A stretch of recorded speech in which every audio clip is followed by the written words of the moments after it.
दोस्तों नमस्कार। Learning by AP sir YouTube channel में आपका स्वागत है। इस वीडियो में हम लोग 551 से लेकर के 575 नंबर तक के क्वेश्चन का डिस्कशन देखेंगे। तो शुरू करते हैं। जुलाई 1946 में सृजित की गई कांग्रेस की विशेषज्ञ कमेटी के सदस्यों में कौन शामिल नहीं था? तो दोस्तों याद रखिएगा, पीछे भी बताया जा चुका क्वेश्चन रिपीट हुआ है, तो यहाँ रिवीजन करवा देते। 8 जुलाई 1946 को कांग्रेस के अंतर्गत ही एक विशेषज्ञ कमेटी का गठन किया गया और उसमें टोटल कितने 8 जुलाई को एक कमेटी का गठन होता है और इसमें 8 टोटल मेंबर होते हैं। कितने मेंबर होते हैं? 8 इसमें टोटल मेंबर होते हैं, जिसकी अध्यक्षता जवाहरलाल नेहरू के द्वारा की जाती है। जवाहरलाल नेहरू के अलावा इसमें 7 अन्य सदस्य थे, तो उनको जान लेते हैं कि 7 अन्य मेंबर कौन कौन थे। तो आइए जानते हैं। तो इसको एक को 3 के पेयर में याद करिएगा, एक को 4 के पेयर में याद कीजिएगा। तो अली अयंगर मुंशी, अली प्लस अयंगर, अली अयंगर और प्लस मुंशी। मुंशी का मतलब हुआ के.एम. मुंशी, अयंगर, अली। उसके बाद 4 नाम और पेयर में याद रखिए, तो ये आपका याद हो गए होंगे 3 नाम, अली अयंगर मुंशी, अली अयंगर मुंशी। और फिर अगला के.टी. शाह, यानी शाह संथानम, के संथानम, तो शाह संथानम कबीर गाडगिल। तो इसमें आपका शाह से के.टी. शाह, संथानम के संथानम और कबीर से हुमायूं कबीर है, ये ध्यान रखिएगा। और लास्ट वाला नाम है गाडगिल। तो ये 7 ये प्लस जवाहरलाल नेहरू, इन 8 सदस्यों से मिलकर 1946 में एक विशेषज्ञ कमेटी का गठन किया जाता है। तो इसका आंसर क्या हो जाएगा? के.टी. शाह इसमें थे, हुमायूं कबीर थे, के.एम. मुंशी थे, लेकिन कौन नहीं थे? तो इसमें भीमराव अंबेडकर साहब नहीं थे। इसको कन्फ्यूजन आप ड्राफ्टिंग कमेटी से मत कीजिएगा। ड्राफ्टिंग कमेटी अलग है, जिसकी अध्यक्षता अंबेडकर के द्वारा की गई थी, तो उससे इसको आपको कंफ्यूज नहीं होना। प्रारूप समिति अलग है, यहाँ विशेषज्ञ कमेटी पूछ रहा है। अगला नंबर क्वेश्चन है, फोर्ब्स द्वारा दुनिया में सबसे अधिक कमाई करने वाले सेलिब्रिटीज में प्रथम स्थान किसको मिला है? तो इस सेलिब्रिटीज का प्रथम स्थान पे पूछ रहा कौन रहा? तो प्रथम स्थान पे काइली जेनर को यानी ये स्थान दिया गया। लेकिन भारत में पूछे प्रथम स्थान किसको मिला? तो भारत में अक्षय कुमार को प्रथम स्थान मिला था। अगला क्वेश्चन है, बौद्ध धर्म में त्रिरत्न किसे कहा जाता है? तो एक तो त्रिपिटक, ये आपको बौद्ध धर्म में पता होना चाहिए। त्रिपिटक और त्रिपिटक में कौन है? तो सुत्त पिटक, उसके बाद विनय पिटक और विनय पिटक के बाद अगला है आपका अभिधम पिटक। सुत्त पिटक और विनय पिटक 4 बौद्ध संगीति हुई हैं, उनका आयोजन किया गया। तो पहली बौद्ध संगीति से सुत्त व विनय पिटक को संकलित किया गया था, जबकि तीसरी बौद्ध संगीति से अभिधम पिटक को संकलित किया गया था। तो सुत्त पिटक, यहाँ सुत्त आ रहा, सुत्त मानी शिक्षा, तो बुद्ध की शिक्षाओं का संबंध सुत्त पिटक से है, अर्थात बुद्ध की शिक्षाओं को सुत्त पिटक में क्या किया गया? संकलित किया गया। जो बुद्ध के आचार विचार हैं, नियम विनियम हैं, उनका संकलन इस विनय पिटक में किया गया और बौद्ध धर्म के दर्शन को अभिधम पिटक में संकलित किया गया है। तो ये त्रिपिटक आपने जान लिया। अब त्रिरत्न बौद्ध धर्म में किसको कहा जाता? यानी बुद्धम शरणम गच्छामि, धम्मम शरणम गच्छामि, संघम शरणम गच्छामि। तो ये जो बुद्ध, धम्म और संघ, इन्हीं को त्रिरत्न के नाम से जाना जाता है। तो यहाँ पर आंसर जो आपका पूछ रहा, बुद्ध, धम्म और आपका क्या हो जाएगा? संघ हो जाएगा। तो इसका सही जवाब क्या हो जाएगा? यानी बौद्ध धर्म में त्रिरत्न किसे कहा जाता है? तो ये बुद्ध, धम्म, संघ इसका सही जवाब हो जाएगा। अगला क्वेश्चन है, जनजातीय एवं लोक कला संस्कृत संस्थान कहाँ? तो ये उत्तर प्रदेश सरकार के द्वारा कब? 1996 में इसे लखनऊ में स्थापित किया गया, ताकि भारत की जनजाति, उत्तर प्रदेश की जो जनजाति हैं वह उनकी लोक कला हैं, उनका संरक्षण व संवर्धन किया जा सके तथा लोगों में उसको आगे क्या किया जा सके, प्रचार प्रसार किया जा सके। तो इसका आंसर क्या हो जाएगा? जनजाति एवं लोक कला संस्कृत संस्थान कहाँ स्थित है? तो इसका आंसर हो जाएगा लखनऊ। इसमें सोनभद्र, महाराजगंज, सिद्धार्थनगर, ये देख के आपको लग रहा होगा ये जनजाति क्षेत्र हैं, वहाँ पर होगा, लेकिन वहाँ पर नहीं। अगला क्वेश्चन है, अभिलेख दिए गए, दूसरी तरफ आपका शासक दिया गया, तो प्रयाग प्रशस्ति दिया गया। प्रयाग प्रशस्ति जो है या अभिलेख है, ये इसका संबंध किससे है? तो इसका संबंध समुद्रगुप्त से है। याद रखिएगा, इसका संबंध समुद्रगुप्त से है, और समुद्रगुप्त को ही भारत का नेपोलियन विंसेंट के द्वारा कहा गया था।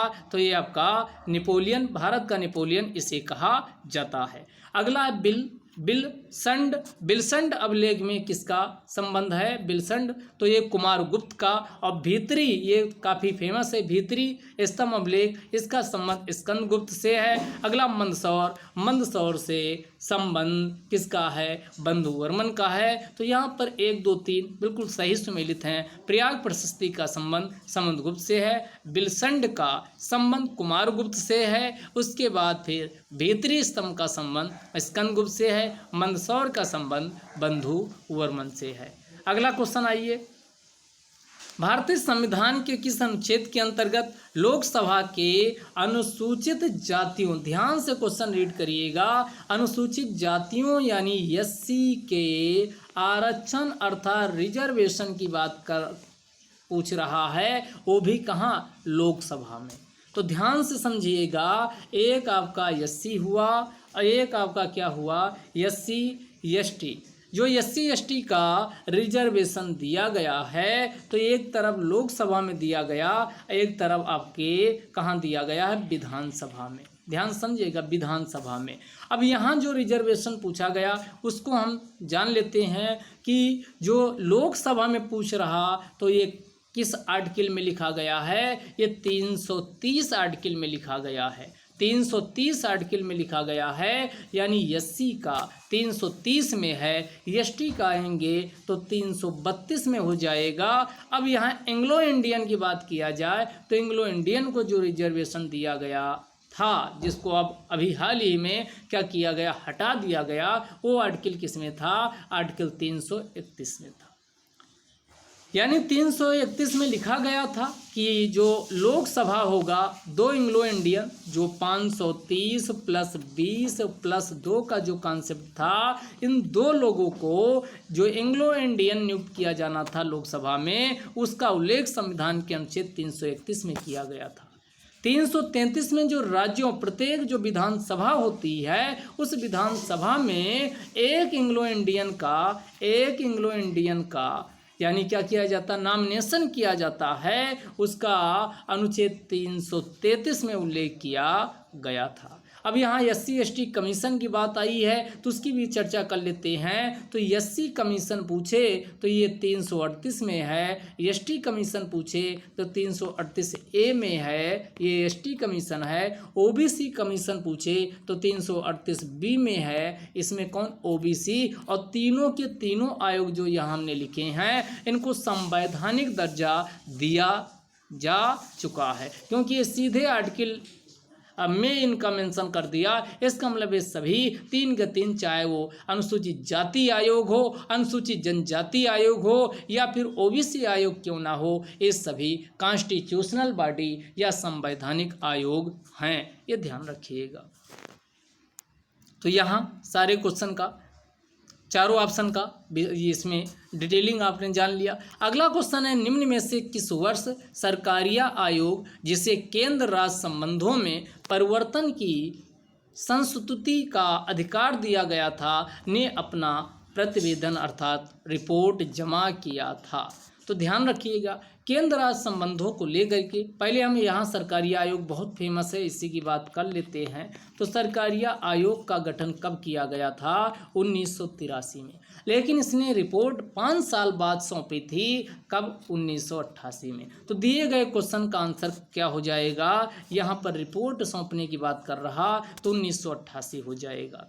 अब सरकारी आयोग की क्या रिकमेंडेशन रही हैं, कुछ रिकमेंडेशन के बारे में जान लेते हैं। तो कुछ कीवर्ड आपके पता होने चाहिए जिसको लेकर के सरकारी आयोग ने अपनी रिकमेंडेशन को सौंपा था, यानी अपनी सिफारिशें की थी। तो पहला एक राज्यपाल पद को लेकर के इसकी रिकमेंडेशन क्या रही वो देखेंगे।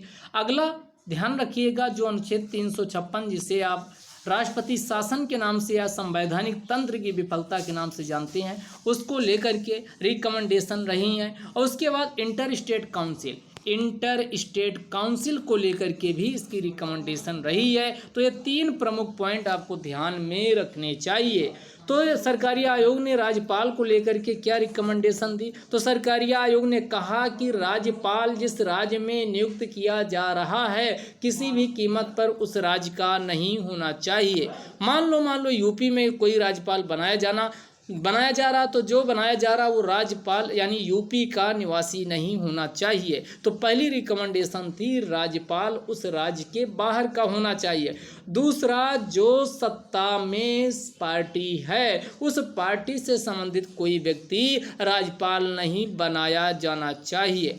अगला इसी में राज्यपाल के संबंध में कहा गया कि उसे राजनीतिक हितों को साधने के लिए 5 साल से पहले उसके पद से ना तो हटाया जाना चाहिए और ना ही दूसरे राज्यों में उसे स्थानांतरण किया जाना चाहिए। अगला, कोई राजनीतिक व्यक्ति जिसका किसी पार्टी विशेष से संबंध है उसको भी राज्यपाल नहीं बनाया जाना चाहिए। और लास्ट में कहा कि राज्यपाल को जिस राज्य में नियुक्त किया जा रहा है उस राज्य के सीएम अर्थात मुख्यमंत्री से सलाह मशविरा करके ही नियुक्त किया जाना चाहिए। तो ये राज्यपाल के संबंध में सिफारिशें रही हैं। अब जो अनुच्छेद 356 था, ये संवैधानिक तंत्र की विफलता या राष्ट्रपति शासन के नाम से इसे जाना जाता है। तो इसमें इसका दुरुपयोग काफ़ी होता था। तो इसमें कहा कि जो अनुच्छेद 356 है इसको अंतिम विकल्प के रूप में इस्तेमाल किया जाना चाहिए, ना कि इसका राजनीतिक दुरुपयोग होना चाहिए।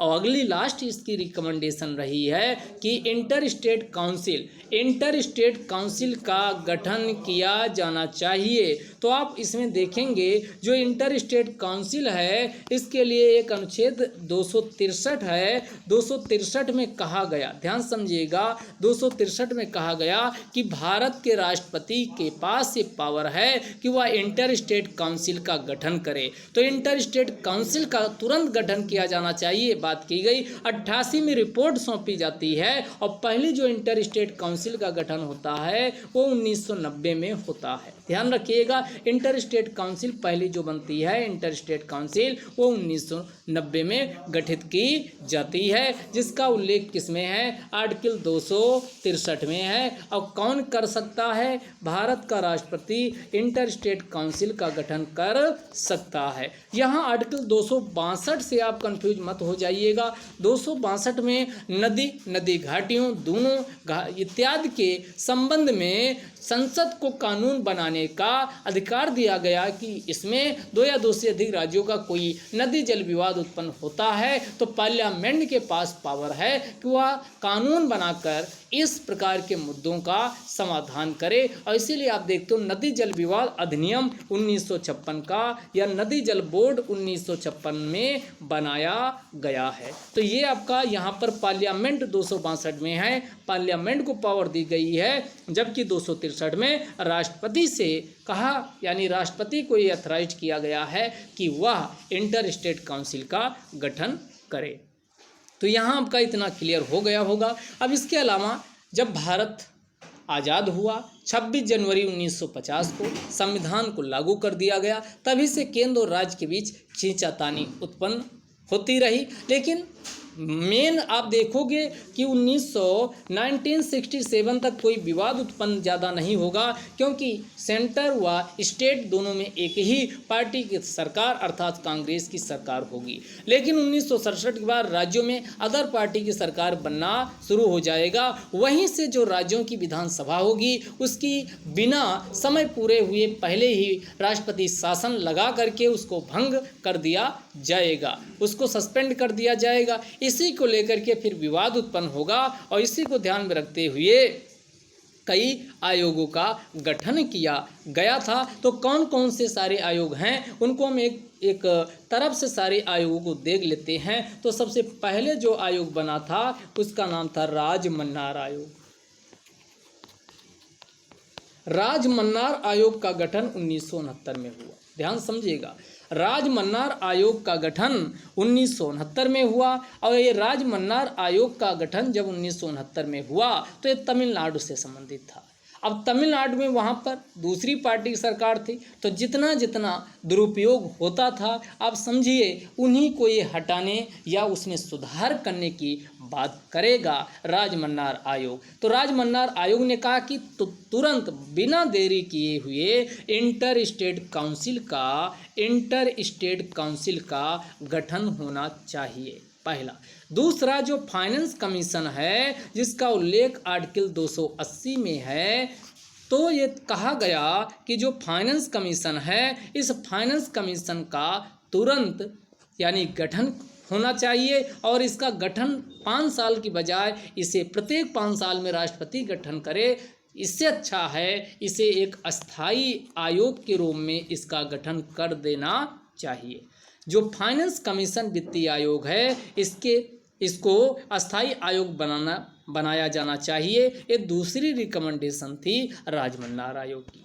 और दुरुपयोग किसका होता था तो 356 का होता था, 357 का होता था और उसके बाद 365 का होता था, जो आधार प्रदान करता राष्ट्रपति शासन लगाने का। कहा कि इसका तुरंत क्या इसे डिलीट किया जाना चाहिए, इसका क्या होना चाहिए, इसको डिलीट किया जाना चाहिए। और इन्होंने अगली रिकमेंडेशन दी, जो ऑल इंडिया सर्विसेज हैं, अखिल भारतीय सेवाएं, जिनमें 3 हैं, IAS है, IPS है और IFOS है, इंडियन फॉरेस्ट सर्विस है। ये फॉरेन मत मान लीजिएगा। तो IAS, IPS और IFOS जो फॉरेस्ट है इसको 1966 में शामिल किया गया है। कहा कि इसका क्या होना चाहिए, ऑल इंडिया सर्विसेज को भी समाप्त कर देना चाहिए।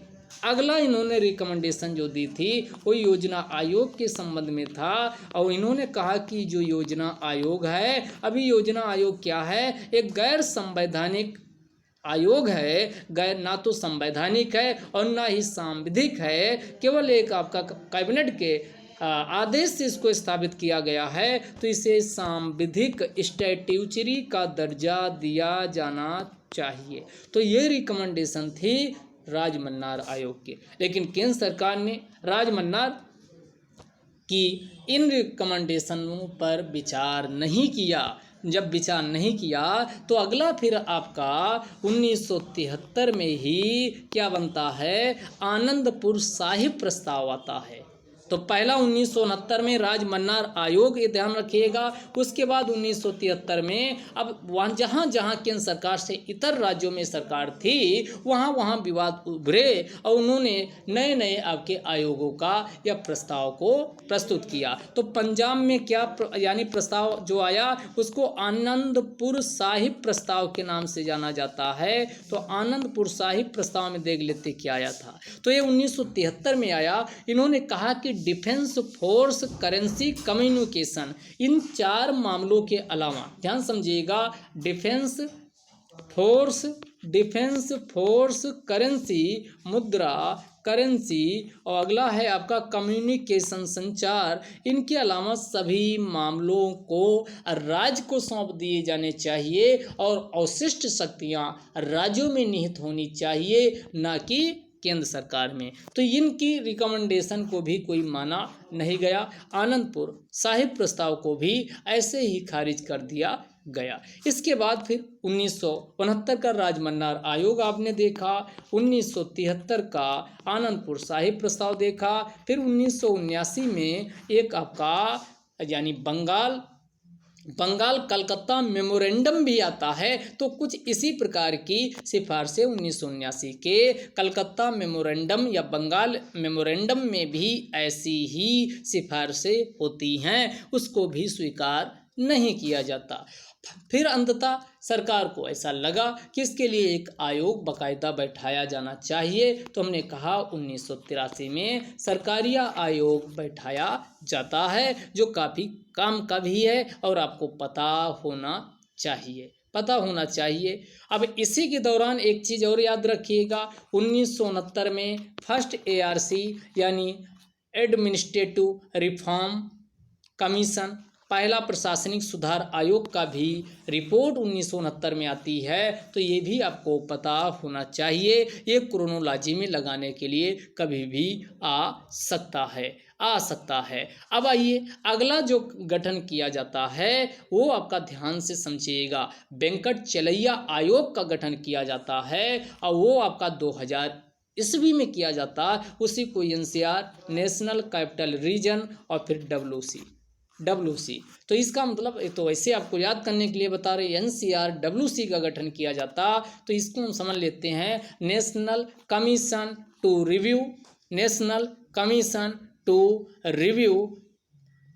रिव्यू द कॉन्स्टिट्यूशन, यानी जो संविधान था उसका रिव्यू करने के लिए NCR WC का गठन कब किया गया, तो 2000 ईस्वी में इसका गठन किया जाता है। ये भी कुछ इसी प्रकार की जो सरकारिया आयोग ने रिकमेंडेशन दी थी, उसी प्रकार की इसके द्वारा भी रिकमेंडेशन दी जाती हैं और 2000 में इसका गठन हुआ, 2002 में इसने अपनी रिपोर्ट सौंपी। इसी को चूंकि इसकी अध्यक्षता वेंकट चलैया ने की थी, तो इसी को वेंकट चलैया आयोग के नाम से भी जाना जाता है। इसके बाद 2007 आता है और 2007 में क्या होता है, पुंछी आयोग का गठन किया जाता है। केंद्र राज्य संबंधों पर पुंछी आयोग का गठन किया जाता है। तो पुंछी आयोग है, पुंछी आयोग की भी रिकमेंडेशन बिल्कुल सरकारिया आयोग जैसी ही मिलती जुलती रिकमेंडेशन थी। तो ये सारे आयोग हमने आपको एक बार फिर से रिवाइज करवा देते। हमने कहा 1969 में फर्स्ट ARC आती है, 1969 में ही हमने कहा कौन, तो याद करिए राजमन्नार आयोग का गठन होता है। उसके बाद 1973 में आनंदपुर साहिब प्रस्ताव आता है, 1979 में कलकत्ता मेमोरेंडम आता है और उसके बाद 1983 में ऐतिहासिक वाला जो आयोग है सरकारिया आयोग का गठन होता है। और उसके बाद फिर हमने कहा कि 2000 ईस्वी में क्या होता है, NCR WC का गठन किया जाता है और 2002 में इसकी रिपोर्ट सौंपता है। और उसके बाद ध्यान रखिए लास्ट हमने कहा 2007 में पुंछी आयोग का गठन किया जाता है। किसकी क्या सिफारिशें रही हैं उसको भी जो इम्पोर्टेंट थी हमने आपको डिस्कस कर दिए हैं। आइए अब अगले इस क्वेश्चन का आंसर आपको मिल गया होगा, तो इसका आंसर क्या हो जाएगा, 1983 में अगर गठन पूछता तब ये होता, लेकिन गठन नहीं पूछ रहा, रिपोर्ट पूछ रहा, तो 1988 इसका आंसर हो जाएगा। अगला भारतीय संविधान की प्रस्तावना आया, तो प्रस्तावना में शब्दों के आने का क्रम क्या है, तो प्रस्तावना सबको याद भी होनी चाहिए। हम भारत के लोग भारत को एक संपूर्ण प्रभुत्व संपन्न समाजवादी पंथ निरपेक्ष लोकतंत्रात्मक गणराज्य बनाने के लिए तथा भारत के नागरिकों को सामाजिक आर्थिक राजनीतिक न्याय, 3 प्रकार की न्याय बात की गई है। सामाजिक आर्थिक राजनीतिक न्याय, विचार अभिव्यक्ति विश्वास धर्म तथा उपासना की स्वतंत्रता, 5 प्रकार की स्वतंत्रता की बात की गई है। प्रतिष्ठा एवं अवसर की समता, तो ये आपका 3 प्रकार की न्याय, 5 प्रकार की स्वतंत्रता, 2 प्रकार की समता, प्रतिष्ठा एवं अवसर की समता को सुनिश्चित करने के लिए तथा उन सब में व्यक्ति की गरिमा, राष्ट्र की एकता अखंडता तथा बंधुता बढ़ाने के लिए दृढ़ संकल्पित होकर 26 नवंबर 1949 को एतद द्वारा संविधान को अधिनियमित आत्मार्पित व अंगीकृत करते हैं। तो ये शब्द यूज किए गए, ध्यान रखिएगा। इसमें जो सेक्युलर है, पंथ निरपेक्ष या धर्म निरपेक्ष है, और दूसरा समाजवादी सोशलिस्ट है, और तीसरा अखंडता है। ये जब संविधान बना तब नहीं थे, इसे 42वें संविधान संशोधन 1976 में शामिल किए गए, और अभी तक प्रस्तावना में केवल एक बार यानी क्या किया गया, संशोधन किया गया है, वो 42वां संविधान संशोधन था। अब यहाँ प्रस्तावना की बात आई तो जो प्रस्तावना है वो प्रस्तावना भारतीय प्रस्तावना अमेरिका से लिया गया, लेकिन इसकी भाषा पूछे तो भाषा हमने कहाँ से अपनाया है, हमने भाषा को ऑस्ट्रेलिया से लिया है। दोनों क्वेश्चन अलग हैं, एग्जाम में देखिएगा क्या पूछ रहा। अब प्रश्न ये उठा कि प्रस्तावना भारतीय संविधान का भाग है कि नहीं, तो दो केस आपके पता होने चाहिए। 1960 का बेरुबारी केस में कहा गया जो प्रस्तावना है वो संविधान का भाग या हिस्सा नहीं है। लेकिन 1973 का केशवानंद भारती केस आता, केशवानंद भारती केस में कहा गया प्रस्तावना भारतीय संविधान का हिस्सा है। इतना ही नहीं, 1995 में LIC केस आता है, LIC केस में भी स्पष्ट किया गया प्रस्तावना भारतीय संविधान का केवल हिस्सा ही नहीं बल्कि अभिन्न अंग है। तो ये अब क्या बोल दिया गया, अभिन्न अंग है। ये 1995 के LIC केस में भी बोल दिया गया। अगला क्वेश्चन हुआ कि प्रस्तावना को संशोधित किया जा सकता कि नहीं, तो बेरुबारी केस में बोला गया नहीं संशोधित किया जा सकता, लेकिन 1973 के केशवानंद भारती केस में कहा गया प्रस्तावना को संशोधित किया जा सकता है, लेकिन बेसिक स्ट्रक्चर में संशोधन नहीं किया जा सकता है। तो ये ध्यान रखिएगा। तो अभी तक प्रस्तावना में केवल एक बार संशोधन हुआ, वो कौन सा था, 42वां, और 3 नए शब्द ऐड किए गए। कौन, सोशलिस्ट, समाजवादी, सेक्युलर, पंथ निरपेक्ष या धर्म निरपेक्ष, और अगला अखंडता। अब क्वेश्चन का आंसर मिल गया होगा, तो इसका आंसर क्या हो जाएगा, सार्वभौम, सत्ता संपन्न, समाजवादी, धर्मनिरपेक्ष, जनवादी, रिपब्लिक। यही शब्दों का क्या है, ऑर्डर है।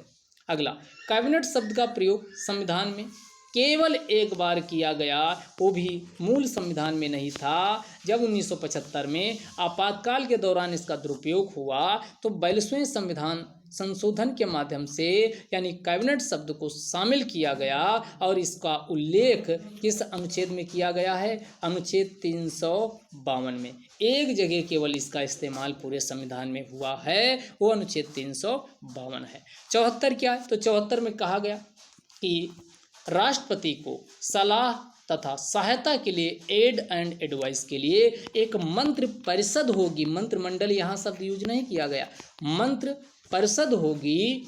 क्या होगी, एक मंत्रि परिषद होगी, और ये मंत्रि परिषद लोकसभा के प्रति सामूहिक रूप से उत्तरदायी होती है, ना कि संसद। तो यहाँ पर एक 74 में ये बात कही गई। उसके बाद यहाँ 76 का संबंध किससे है, तो महान्यायवादी से है। भारत के महान्यायवादी का संबंध आर्टिकल 76 से है। फिर आइए 356, तो इसी को राष्ट्रपति शासन या संवैधानिक तंत्र की विफलता के नाम से जाना जाता है। तो ये संवैधानिक तंत्र की विफलता या इसी को बोलचाल की भाषा में राष्ट्रपति शासन के नाम से जाना जाता। तो भारत में 3 प्रकार के आपातकाल का उल्लेख किया गया, एक 352 है, एक 356 है, एक 360। 352 में राष्ट्रीय आपातकाल, 356 में संवैधानिक तंत्र की विफलता, और 360 में वित्तीय आपातकाल। याद रखिएगा, वित्तीय आपातकाल का एक भी बार भारतीय संविधान में अभी इसका प्रयोग नहीं किया गया है। अगला क्वेश्चन है, वह कौन सा सदन है जहां अध्यक्ष उस सदन का सदस्य नहीं होता। तो आपको पता है कि आर्टिकल 79 में संसद के बारे में कहा गया, और संसद में कहा गया ये उच्च सदन राज्यसभा होगा, निम्न सदन लोकसभा होगा, उसके बाद राष्ट्रपति। ये 3 से मिलकर के संसद बनती है, और जो राज्यसभा का सभापति होता है, ये बात आर्टिकल 64 में भी उपराष्ट्रपति के संदर्भ में लिखी गई कि वह राज्यसभा का पदेन सदस्य या पदेन सभापति होता है। तो उपराष्ट्रपति जो होता है वह राज्यसभा में उसका मेंबर यानी नहीं होता है। तो इसका आंसर क्या हो जाएगा, यहाँ पर राज्यसभा हो जाएगा। क्या आंसर हो जाएगा, राज्यसभा इसका आंसर हो जाएगा। अगला क्वेश्चन है, किस वंश के शासकों ने भारतीयों के को उच्च पदों पर नियुक्त करने की परंपरा को शुरू की। तो आप देखोगे कि दिल्ली सल्तनत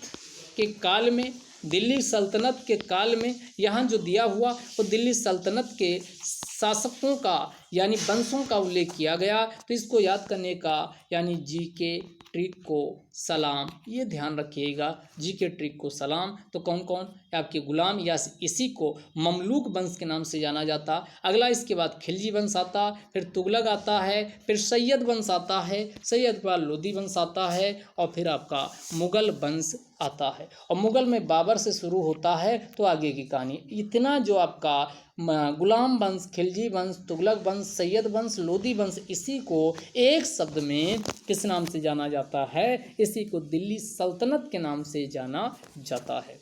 दिल्ली सल्तनत के नाम से जाना जाता है। अब यहाँ क्वेश्चन पूछा है कि खिलजी वंश और गुलाम वंश और कुतुबी वंश, इनमें से किसने भारतीयों को उच्च पदों पर नियुक्त किया था? तो शुरू के जो शासक थे गुलाम वंश, इसने नहीं किया। बलबनी वंश ये भी नहीं किया। तो इसका आंसर क्या हो जाएगा? खिलजी वंश। खिलजी वंश में जाओगे तो आपका अलाउद्दीन खिलजी मिल जाएगा। तो ये सब आपके क्या भारतीयों को उच्च पदों पर नियुक्त किए थे। तो इसका आंसर क्या हो जाएगा? खिलजी वंश। अगला आइए, अगला ये फिर आपका वंशावली से ही क्वेश्चन है, निम्नलिखित में से कौन सा सही सुमेलित नहीं है? ममलूक वंश। ममलूक वंश को ही गुलाम वंश के नाम से जाना जाता है। पीछे भी बताए, इसी को गुलाम वंश के नाम से जाना जाता। 1206 से लेकर 1290 तक ये आपका चलता है। 1206 में कुतुबुद्दीन ऐबक जो गुलाम वंश का संस्थापक होता है भारत में, वो रहता, लेकिन 1206 में ये आपका शासन की स्थापना करता है। लेकिन ध्यान रखिएगा, गुलाम वंश के अंतर्गत ही ध्यान रखिएगा, इसका 1211 में इसकी डेथ हो जाती। फिर 1211 से लेकर 1236 ईस्वी तक, 1211 से लेकर 1236 ईस्वी तक कौन आपका? तो कुतुबुद्दीन ऐबक के बाद इल्तुतमिश गद्दी पर बैठता है। इल्तुतमिश गद्दी पर बैठता है। इल्तुतमिश के बाद और कई आते हैं। तो ये आपको ये पता होने चाहिए। टोटल ये आपका कितना? तो ये आपका 1206 से लेकर 1290 चलता है। अगला खिलजी वंश 1290 से 1320 चलता है। तो हमने आपको क्या बताया? पहला गुलाम वंश, ये आपका ध्यान रखिएगा, जी के ट्रिक को सलाम। तो ये आपका गुलाम वंश, पहला ममलूक वंश, फिर खिलजी वंश, तो ये 1290 से लेकर 1320 चलता है। फिर आपका तुगलक वंश 1320 से 1414 चलता है। उसके बाद सैयद वंश आता है 1414 से लेकर के, ध्यान दीजिएगा, 1451 तक ये सैयद वंश होता है। अब यहाँ 1414 या 1526 ये गलत दिया है, लोधी वंश। अब यही लास्ट वाले ऑप्शन पे हम विचार कर लेते हैं। लास्ट वाले ऑप्शन को अच्छे से हम लोग देख लेते हैं। तो सबसे पहले सैयद वंश से निपटाते हैं। तो यहाँ सैयद वंश की अगर हम बात करें तो हमने अभी कहा कि सैयद वंश कब से कब 1414 से लेकर 1451 तक चलता है, पहला ये। अब सैयद वंश में कौन कौन? तो एक व्यक्ति होता है जिसका नाम होता है खिज्र खां। वो सैयद वंश की भारत में स्थापना करता है और ये 7 साल तक भारत में यानी क्या शासन कर पाता है। तो 1414 से लेकर 1421 तक ये खिज्र खां है। और खिज्र खां के बाद इसका बेटा जो होता है मुबारक शाह।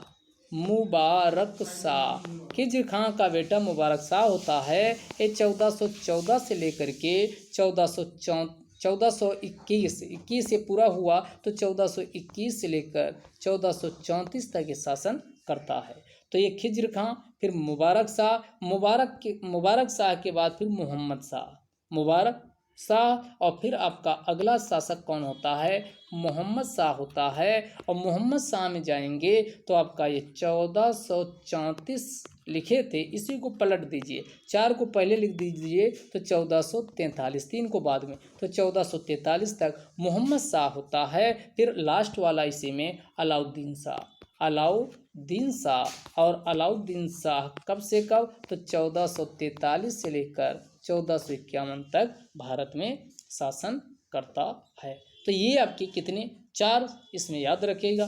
खिज्र खां का बेटा मुबारक शाह का चचेरा भाई था जिसका नाम क्या था, तो आपका मोहम्मद शाह, और मोहम्मद शाह का बेटा फिर आपका अलाउद्दीन शाह। तो 1414 से 1421, 1421 से लेकर 1434, 1434 से लेकर 1443 और 1443 से लेकर 1451। कोई अच्छा काम ये सब नहीं की तो आपका ये क्रोनोलॉजी ये पूछा जा सकता है। अब इसी के बाद फिर लोधी वंश की शुरुआत होती है और जिसकी न्यू 1451 में किसके द्वारा, तो ये बहलोल लोधी के द्वारा नींव डाली जाती है। किसके द्वारा डाली जाती है, तो ये बहलोल लोधी के द्वारा भारत में नींव डाली जाती है। तो बहलोल लोधी 1451 से 1489 रहता है और बहलोल लोधी के बाद फिर सिकंदर लोधी आता है 1489 से 1517 और इस सिकंदर लोधी के द्वारा ही दिल्ली से राजधानी परिवर्तित करके सिकंदर लोधी दिल्ली से राजधानी परिवर्तित करके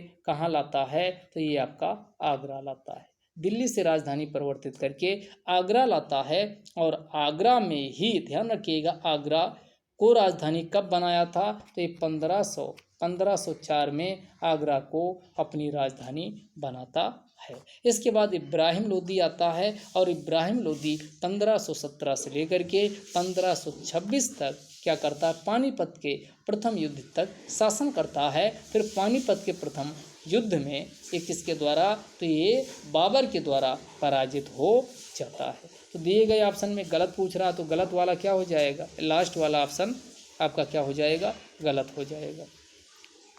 अगला क्वेश्चन, निम्नलिखित में से कौन सा एक बौद्ध साहित्यिक ग्रंथ नहीं है, ये पूछ रहा है। तो इसमें आपका मिलिंद पन्हो है, उसके बाद महावस्तु है, उदान है, इसमें कला वंश ये आपका क्या है, ये आपका इसमें नहीं है। अगला, निम्नलिखित में से कौन सा ही सुमेली नहीं है। केशव चंद्र सेन ने भारतीय ब्रह्म समाज की स्थापना की, बिल्कुल बात सही है। विनोबा भावे, मद्रास हिंदू एसोसिएशन, ये गलत है। मद्रास हिंदू एसोसिएशन की स्थापना 1884 में होती है और इसकी स्थापना एम वीर राघवाचार्य, जी सुब्रमण्यम अय्यर, पी आनंद चार्लू के द्वारा की जाती है। ये मद्रास हिंदू एसोसिएशन वही है जो पहले 1849 में इसकी स्थापना मद्रास नेटिव सोसाइटी के रूम में हुई थी और उस समय इसकी स्थापना गजलू लक्ष्मी नरसू के द्वारा की गई थी। तो ये ऑप्शन गलत हो जाएगा। अगला, राजा राम मोहन राय आत्मीय सभा 1815 में, कहीं 14 मिल जाएगा, वो भी सही है। श्री नारायण गुरु अराबीपुरम आंदोलन की शुरुआत की थी, तो ये भी आपका क्या है, सही है। अगला, टॉम ट्रैफिक इंडेक्स के अनुसार 2020 में सबसे ज़्यादा ट्रैफिक वाला शहर कौन रहा है, तो ये मास्को रहा है। नंबर 2 पे पूछा जाए तो नंबर 2 पे मुंबई रहा है। तो ये नंबर 1 पे कौन रहा है, तो मास्को रहा है, और नंबर 2 पे पूछा जाए तो नंबर 2 पे कौन, मुंबई रहा है, और तीसरे नंबर पे बोगोटा रहा है, और अगले नंबर पे आपका मनीला रहा है फिलीपींस, और अगला 5वें नंबर पे इस्तांबुल रहा है। अगला question, digital evolution score card 2020 में भारत की रैंक कितनी है। तो डिजिटल ये आपका 2021 का 3rd एडिशन का डिजिटल इवोल्यूशन स्कोर कार्ड 2020 क्या किया गया, जारी किया गया, और इसमें ध्यान रखिएगा, इसमें जो भारत की रैंकिंग रही है वो चौथी रही है। कौन सी रही है, चौथी रही है। इसके पहले 3 स्थान पे कौन, तो नंबर 1 पे चीन रहा है, नंबर 2 पे अजरबैजान रहा है, और नंबर 3 पे इंडोनेशिया। तो चीन, अजरबैजान, इंडोनेशिया, और चौथे नंबर पे भारत रहा है। तो यहाँ पर भारत की रैंकिंग पूछ रहा, तो भारत की रैंकिंग कैसी रही है, चौथी रही है। क्वेश्चन नंबर अगला, सवाई जयसिंह द्वारा खगोलीय वेधशाला कहाँ स्थापित नहीं की गई थी, तो ये दिल्ली, उज्जैन, जयपुर, और ये आपका जंतर मंतर इसे कहा जाता है स्थापित किए थे, लेकिन इन्होंने ध्यान दीजिएगा भोपाल में नहीं स्थापित किए थे। अगला, पातशाहनामा किसके द्वारा लिखी गई है तो पातशाहनामा अब्दुल हामिद लाहौरी ने लिखा है, जो शाहजहां का सरकारी इतिहासकार हुआ करता था। तो इसमें जाहिर सी बात है किसके बारे में उल्लेख किया है, शाहजहां के बारे में उल्लेख किया गया है। अगला, निम्नलिखित में से किस स्थान का भ्रमण गौतम बुद्ध के द्वारा कभी नहीं किया गया? तो श्रावस्ती में सर्वाधिक उपदेश दिए थे, सारनाथ में पहला उपदेश दिए थे, तो ये बनारस में ही है, और चित्रकूट का कभी भी ये आपके भ्रमण नहीं किए थे। अगला देखिए, कांग्रेस की स्थापना के समय निम्नलिखित में से किसने मुस्लिमों को कांग्रेस से दूर रहने के लिए प्रेरित किया था? तो इसमें अब्दुल गफ्फार खान, बदरुद्दीन तैयब और उसके बाद आर.एम. सयानी सब कांग्रेस की अध्यक्षता की या कांग्रेस से कनेक्ट रहे, लेकिन इसमें जो सर सैयद अहमद खान थे ये हमेशा मुस्लिमों को कहा कि कांग्रेस से हमेशा दूर रहो, क्योंकि अंग्रेजों के पक्षधर थे, अंग्रेजों की इशारों पर नाचते थे। अगला, निम्नलिखित में से कौन सा एक भारतीय राज्य तट रेखा से नहीं लगा हुआ है? तो ये ध्यान रखिएगा, इसमें जो ये आपका पश्चिमी घाट और पूर्वी घाट वाले हैं ये सारे टच करते हैं। तो इसमें कर्नाटक भी है यहाँ, उसके बाद गोवा, केरल सभी है, लेकिन मिजोरम की तट रेखा नहीं है। अगला, निम्नलिखित में से कौन सा कोयला छत्तीसगढ़ में नहीं स्थित है? तो ये ध्यान यहाँ पूछ रहा, तो जो झरिया है ये झारखंड में स्थित है। बाकी तीन आपको पता होना चाहिए, सोनाहट, लखनपुर, झिलमिली। छत्तीसगढ़ में कोयला उत्पादक क्षेत्र हैं, कोयला खाने हैं कौन? तो एक बार सोनाहट, इसको अलग से नोट कर लीजिए अपनी डायरी में, उसको याद कर लीजिए। तो ऑप्शन कई बार ऑप्शन एलिमिनेट में सहायता मिलेगी, तो तीन आपके ये छत्तीसगढ़ की कोयले की खाने आपकी याद हो जाएंगी, सोनाहट, लखनपुर, झिलमिली। सोनाहट, लखनपुर, झिलमिली। अगला क्वेश्चन है, जनगणना 2011 के अनुसार देश में सर्वाधिक जन्म दर वाला राज्य कौन है? जन्म दर वाला यहाँ राज्य पूछ रहा, यानी जहाँ सर्वाधिक जन्म दर होती है, तो ये कौन है? ये आपका बिहार है, ये ध्यान रखिएगा। अगला क्वेश्चन है, कॉपर और एल्युमिनियम के संगठन में कौन सी मिश्र धातु बनाई जाती है? तो इसका ध्यान रखिएगा, इसका कौन? तो ये बता सोना कहाँ रखा कालिया। तो इसका जो ट्रिक से याद रखिएगा, बता सोना कहाँ रखा कालिया, कहाँ रखा कालिया। तो का से आपका क्या हो जाएगा? कॉपर, और आलिया से एल्युमिनियम हो जाएगा। बता सोना कहाँ रखा कालिया, तो इसका आपको अब क्लियर हो गया होगा ये बात किसकी हो रही है? कृत्रिम सोना की हो रही। तो ये कृत्रिम सोना कॉपर और एल्युमिनियम के संगठन से बनाया जाता है। अगला